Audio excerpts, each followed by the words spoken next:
বাংলাদেশের শিক্ষা ব্যবস্থা নিয়ে গত 15-20 বছরে কথা হয়েছে, যেটা শিক্ষা ব্যবস্থা অনেকেই বলেন যে ধ্বংস করে দেওয়া হয়েছে। আমাদের ফলাফল থেকে শুরু করে শিক্ষা পদ্ধতি প্রতিনিয়ত পরিবর্তন এসেছে, প্রতি বছর নতুন নতুন কারিকুলাম, এবং এই মুহূর্তে আমরা যদি দেখি ডিফারেন্ট কারিকুলাম আমাদের মাদ্রাসা, পলিটেকনিক এবং সাধারণ শিক্ষার ভেতরে অনেকগুলো ভাগ আছে, English version, English medium, Bangla medium, সবগুলোই আলাদা। শিক্ষা বাংলাদেশের, বা এটা আমাদের অবশ্যই বেসিক নিডসের একটা, এবং সেইটা নিয়ে বিএনপিও তাদের প্রতিশ্রুতি দিয়েছে বড়। কিন্তু আপনি নিজে পার্সোনালি আসলে কি মনে করেন, কোন জায়গাটায় আমাদের জোর দেওয়া উচিত, নজর দেওয়া উচিত? না, খুবই চমৎকার একটা প্রশ্ন করেছেন আমার জন্য। আমি এটা সবসময় প্রত্যাশা করি, কিন্তু আমাদের আলোচনাটা বেশিরভাগ চলে যায় রাজনীতি এবং সমসাময়িক প্রসঙ্গে। শিক্ষার প্রথমে আমি বলি, শিক্ষার ভিতটা বলা হয় যে কোনো একটা দেশের শিক্ষার ভিতকে বলা হয় প্রাথমিক শিক্ষা। আমরা যে জিনিসটা দৃষ্টিতে আনি না আমাদের প্রাথমিক শিক্ষার, আমি একটা রুগ্নতার বলি আপনাকে। প্রাথমিক শিক্ষাটা হচ্ছে শিশুদের মন মানসিকতাটাকে গঠন করা রাষ্ট্র জাতির আলোকে। সেখানে আমার প্রাথমিক শিক্ষা মূলধারার প্রাথমিক শিক্ষাটাই 13টা কারিকুলামে বিভক্ত। তার মানে 13 ধরনের প্রজন্ম তৈরি করছি, বিভাজন করছি। আমরা শিক্ষার মাধ্যমে কিন্তু জাতিকে বিভাজিত করছি। এমনকি অনানুষ্ঠানিক শিক্ষাটার নামে কিন্তু আমরা এটাকে অলমোস্ট মানে এনজিওদের হাতে কিছুটা অংশ ছেড়ে দিয়েছি। আমাদের বিরাট একটা শিক্ষার্থীর অংশ কিন্তু কওমি মাদ্রাসা, যার হিসাব জানি না, একটা পরিসংখ্যানে জানা যায় প্রায় 80 লক্ষ শিক্ষার্থী হলো কওমি ধারায়, কিন্তু স্বীকৃতি পেতে আসলে অনেক লড়াই এবং এই শিক্ষাটা, এই শিশুরা এরা যে দেশের নাগরিক, এটাও আমরা এখনো স্বীকার করি না।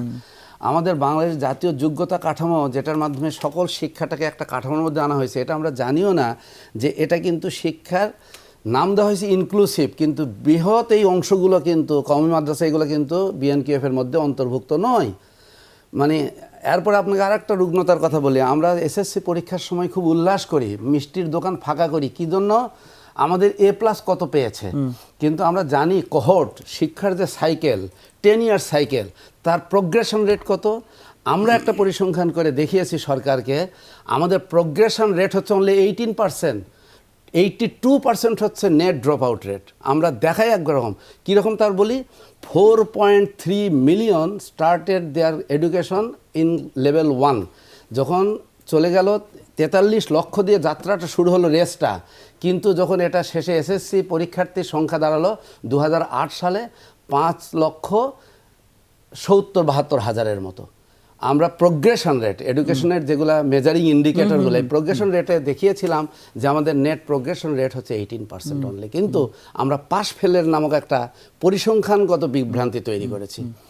এই যে ভয়াবহ অবস্থা, এরপরে আপনি আসেন কর্মমুখী শিক্ষার কথা সবাই আমরা বলি, কিন্তু জানেন যে কর্মমুখী শিক্ষাটা বাংলাদেশের সবচেয়ে অবহেলিত।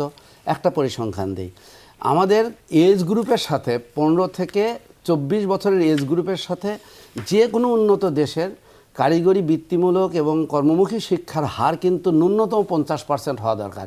আমাদের বাংলাদেশে এখন আছে এই এজ গ্রুপের এগেনস্টে 5.04%, 5% অনলি, যেখানে সকল উন্নত এবং উন্নয়নশীল দেশগুলো, দ্রুত উন্নয়নশীল দেশগুলোর এই হারটা 50%-এর উপরে সবাই। সুতরাং এই যে অবস্থাটা, এটিকে কিন্তু বিচ্ছিন্ন নয়। আমরা বলি যে শিক্ষার কোনো বিচ্ছিন্ন মেরামত দিয়ে কাজ হবে না, এটার একটা আমূল সংস্কার প্রয়োজন, একটা মেজর ওভারহলিং দরকার।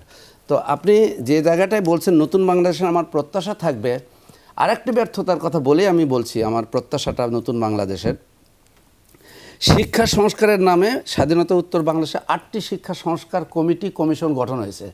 এই কমিটি আর কমিশন গঠনের সাকসেসটা কি জানেন? সাকসেস একটাই, অনেক বড় বিজ্ঞ শিক্ষাবিদদের নিয়ে বড় বড় ঢাউস সাইজের প্রতিবেদন তৈরি হয়েছে, অনুষ্ঠান হয়েছে, টক শো হয়েছে, মিডিয়ায় প্রচার হয়েছে, এবং ওই রিপোর্টগুলা হস্তান্তর করার মধ্যে আর সফলতা শেষ হয়ে গেছে। এটার কোনো অ্যাকশন প্ল্যান তৈরি হয়নি, কোনো মনিটরিং নেই, কোনো সাকসেস রেট নেই, কোনো রিপোর্টিং নেই। এই হচ্ছে আমাদের শিক্ষার। এবং আমরা যত কথাই বলি না কেন, একটা জাতির মেরুদণ্ড হচ্ছে শিক্ষা, আর এই শিক্ষার মেরুদণ্ড আবার কিন্তু হচ্ছে শিক্ষক। শিক্ষকের অবস্থা বাংলাদেশের সবচেয়ে দুর্গতি। আমলাতন্ত্রের কথা ভাই যেটা বললেন, আমি বলে দিই দুর্গতির আর একটা অংশ। আপনি দেখবেন গত অর্থবছরের বাজেটে সবচেয়ে বড় বাজেটটা দেওয়া আছে কিন্তু জনপ্রশাসনে, সম্ভবত 1,75,000 কোটি টাকা। আপনি জানেন মাথাভারী প্রশাসনের একটা চেহারা আমি আপনাকে বলি, আপনি দেখবেন আমলাতন্ত্রের উপরে শুধু গত সরকার শুধু প্রত্যেকটা সেক্টরকে কুক্ষিগত করার জন্য ডিএস থেকে শুরু করে উপরের দিকে 2-2.5 গুণ পদায়ন দেওয়া হয়েছে জনতুষ্টিমূলক নীতি গ্রহণের জন্য, কিন্তু নিচের দিকে যত দেখবেন, যেমন শিক্ষকের পদ আমি বলি, কারিগরি শিক্ষায় আপনার দুর্গতির কথা বললাম, আর একটা দুর্গতি বলি। একটা সময় কারিগরি শিক্ষার যে অনুমোদিত পদ ছিল তার 82% কাকতালীয়ভাবে মিলে গেছে, 82% ফাঁকা, 18% টিচার নিয়ে কাজ হয়। আপনি দেখবেন কিছুদিন পর পর রেজিস্ট্রার্ড প্রাথমিক শিক্ষকরা প্রেস ক্লাবের সামনে এসে বসে আন্দোলন করছে। তাদের 10 বছর 15 বছর বেতনের দাবিতে তাদেরকে জল কামান প্রয়োগ করে ছত্রভঙ্গ করে দেওয়া হয়।